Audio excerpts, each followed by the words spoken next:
දිනය 2025 පෙබරවාරි 19. ස්ථානය අලුත්කඩේ මහේස්ත්‍රාත් අධිකරණයේ ශාලා අංක 5. සිද්ධිය නීතිඥයන් මෙන් යුත් පුද්ගලයෙක් විසින් විත්තිකූඩුවේ සිටි ගණේමුල සංජීව නම් මත්කුඩු ජාවාරම්කරුට වෙඩි තබා ඝාතනය කිරීම.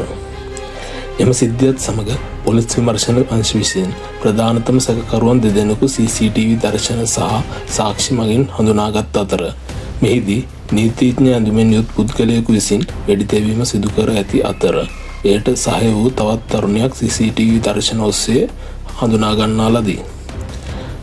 වෙඩිකරු හලාවත ප්‍රදේශයේදී අත්අඩංගුවට ගත් අතර ඔහු 34 හැවිරිදි මොහමඩ් අස්මද් ශිරිෆ්ඩීන් නම් අයෙක් විය. සැකකාර කාන්තාව ඉෂාරා සෙව්වන්දී ලෙස විමර්ශනය මගින් අනාවරණ කරගත් අතර සෝදිසි මෙහෙයුම් මගින් ඇයව සොයා දිවයින පුරා දියත් කරන ලදී. පසුව ඇය සොයා ගැනීමට නොහැකි වීමෙන් මහජන සහාය පැතීමටද පොලිසියට සිදුවිය.